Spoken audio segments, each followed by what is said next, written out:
Hello guys, welcome back to Reading Time. Today we are going to read a story called Thea, Stilton, and the Mystery in Paris. So, now if you're sitting comfortably, doing comfortably and be with this. Let's start the book called Thea, Stilton, and the Mystery in Paris. A Rose from Thea. It was one hot spring morning when you can tell summer about to begin. I was out on my balcony watering my flowers and enjoying the sun. My garden was blooming beautifully. I have quite the green paws, if I do say so myself. Oh, I almost forgot to introduce myself. My name is thea Stilton. My brother is publisher of the Rodent Gazette. I am the special correspondent of the newspaper. Out of the corner of my eye, I noticed a delivery truck stopping on the streets outside of my building. A moment later, ding dong, ding dong. The doorbell started to ring. Is anybody home? Someone shouted cheerily. Open up! I can't wait here all day. It was a Miss Gable speak of Mercury Rail Mouse for Academy Male Mouse, for its famous school on Whale Island. I studied there as a mouseling, and I recently worked here from visiting the professor. I scurried to open the door, but when I flung open, instead of Mercury, I saw a splendid bunch of roses. Where did I put it? A muffled squeak from the rose bush. Hello? I'm getting pricked by thorns here. Where should I put it? I noticed the bush had two skinny legs sticking out under it. I could barely see the tips of Mercury's snout peeking out between the flowers. Come in, Mercury, I said, opening the door wide. Right this way. I led him to the balcony, and there was an empty corner that it was just perfect for the wonderful rose bush. But who was it from? Before I had a chance, I asked Mercury that scampered all of the catch of the fairy bug Whale Island. He was at the door faster than a hungry cat at feeding me. It was then I noticed a yellow card sticking out of the bush. Sweets! What kind of mouselings? I exclaimed. The bush was a gift from my favorite students. 5 mouselings I have gotten to know that mouseword when I have returned to teach there. I have excellent them, of course, on investigators that have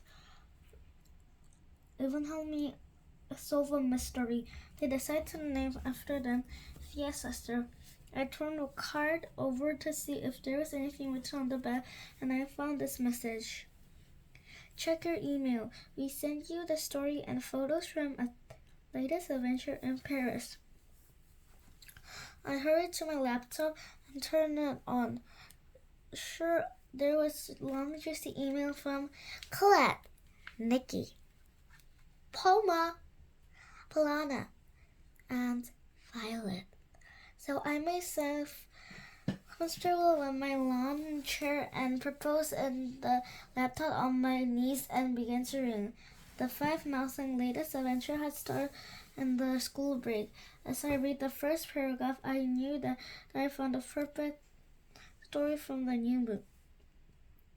The title, Mystery in Paris. Vacation. Spring had arrived in the Mouseford Academy. The air was warm and fragrant, blowing of scents of flower and freshly cut grass, and the classroom, spring fever had broke out the campus. The students had 2 week vacation. The air was abuzz with excitement. The Thea sister, Colette, Nikki, Palma, Palana, and Violet had their bags packed on the plane ticket ready. For once, there wasn't leaving solve a mystery. Somewhere in the world, they were going to a nice lunar vacation to Paris. Colette was their host. She was famous for overpacking, but this time she was only one without luggage. She carried heart-shaped purse and nothing else. Why? Because the mouselings were heading straight to the house, and she was looking forward to visit her overflowing closets. The Colette was determined to head out to the shopping marathon once they arrived in Paris. The stairway in the academy dorm was filled with happy squeaking. The students were chatting about their vacation. Even Antonis de Mouses, the headmaster, was beaming. He said goodbye to his students in a broad smile. Enjoy your vacation! The Whale Island port was crowded. Everyone was boarding a ferry from the Mouse Island, including the thea stilton. The ferry was leading into Mercury Whale as the brothers were in the verse of the island traditional farewell song and made for a happy return. May your journey be a breeze, whatever the smile with the rain trees. Maybe you return with the daylight. We will make you arrive day and night. When you return, we are all cheesecake, but don't forget to read of keepsakes. Paris is beautiful in the spring. As Whale Island gradually becomes smaller and smaller, on the horizon, 5 mouselings felt their excitement grow and grow. Palma, Nikki, and Palana had never been to Paris and longed to see. Violet has been there mouseling with her parents, and her heart going back with the closet friends was a dream coming true. As Paris was her city. She couldn't wait to play tour guide to her friends. Then they reached the Mouse Island. The 5 friends made their way to the airport. After they checked in, they got a snack at a cafe and waited cheerfully for the flight to be called. It was so nice not rushing around. For once, there was no anxiety, no worrying. For the first time ever, the listeners were enjoying a totally relaxing trip together. At the almost total relaxing trip, as the plane took off, the hit of the fierce storm wave the plane began to bounce like it. I feel like riding a bike of a kangaroo, cried Nikki, who was from Australia. Palm nodded. But it's not a good way. It's okay, just stay calm. Find a happy place, find a happy place, find a happy place. Clive repeated to herself. She turned into a pail of slice of mozzarella. Are you okay, Colette? Asked Violet. No, I'm not okay. Nothing is okay. Colette burst out. She was on the verge of tears. I don't have an umbrella. All my clothes are hair and freeze from humidity. Paris will seem ugly in the rain. Violet smiled and hugged her friend. After some shampoo, your hair will be gorgeous. And after the rain, Paris will be more beautiful than ever. As it turned out, Violet was 100% correct in her prediction. Just as the plane began to descend, the clouds broke and the snow shone like a spotlight in the city.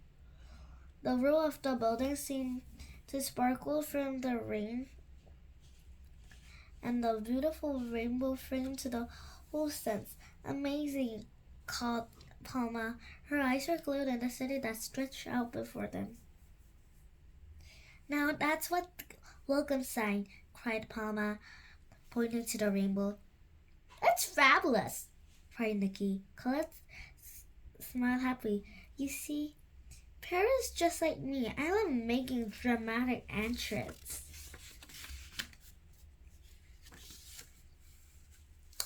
And thought of the city of lights. Colette guided to the mouse line to Paris Ori Airport, center of the city. They boarded a bus which took them to subway station Defend Road de Clara. They went so down and Mirato that is in the subway and crossed the entrance downtown area of Paris, arriving in place this evidence as they climbed the stair of the metro and speak up to the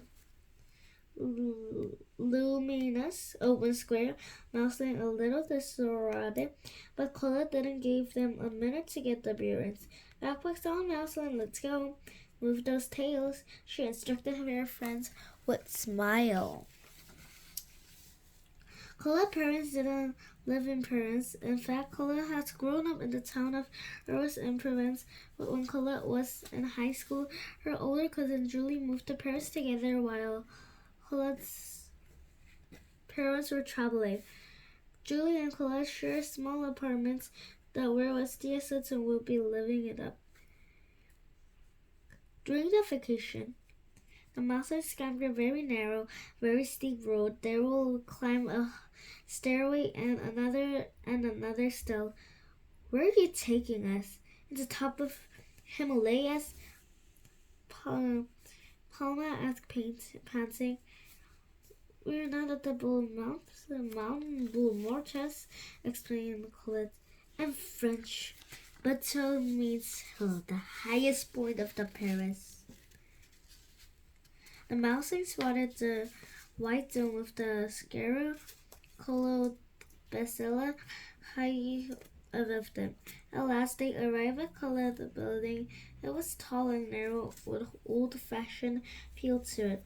On the top floor there was a balcony filling with multiple roses. Colette! Shouted the clear squeak. It was Julie. She was waving her paws so that the ship could see her. Her blonde bob hair peeped between roses. Inside the building, another steep staircase awaited in the mouselands. Colette's apartment was in the top floor. Julie, was Jolie. Colette opened the door at the apartment as ushered her friends in. Julie ran to greet them. Welcome, she squeaked.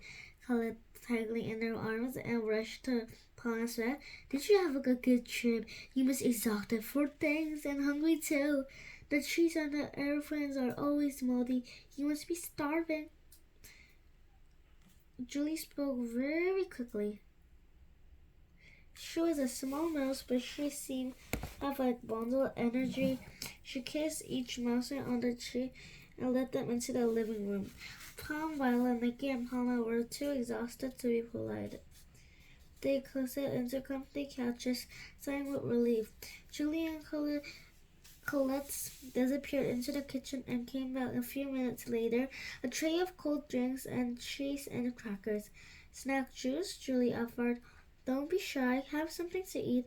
You can be rest. Please yourself at home. Colette and I will prepare lunch. The apartment was very comfortable and full of lights. There wasn't much furniture, but there were a lot of pictures and a wonderful array of hostess at the center of the table. This place is lovely, said Palm. This could never imagine a modern apartment like this inside an old building, commented Palma. My grandmother always said that appearance can be devastating, said Violet. And this proof can be always right. Colette peeked to the kitchen. Do you think that you make another flight of stairs? She made it teasingly. And with that, she pushed button on the wall and panel on the ceiling, which Well, no one has noticed before. Slide open silently. The wooden story unfolded down toward them. Wow! exclaimed Nick. Wow! exclaimed Nicky with an immersion. What other trick have you done in place? No more tricks, answered Colin, inviting them to climb up. My room is up here. The folding staircase made me the room so much spacious. What a wonderful discovery. The Palma said was the stairs. She was very curious. I bet the room is painted pink, she thought. They emerged to the top. Palma was squeamish. Nicky, Palm, and Violet, who had followed her too. Well, you don't have anything to say? Well, you are breathless, sighed Palma. It's not just because of the stairs, Nicky said, laughing. Colette's room was enchanted. It had once been an attic and it had sloping ceilings and exposed ceiling beams. The wallpaper was pale pink with fluorescent stripes, and canopy bed had light curtains that were still brighter than the walls. The blanket that covered the bed was a dark blue with tiny pink designs. The really exciting thing was in the view of the windows. See of the roof and chimney are for eyes to see above them all as they are done of the sweaty couch. From above, Paris was even more magical. Stop until you drop. So guys, see you at the next time, the chapter 2. And I bet you subscribe my channel because I want my channel to be popular. And let's read Stop Until You Drop next time. And don't forget to do the like video. And see you at number 2, the number 2 part. Bye.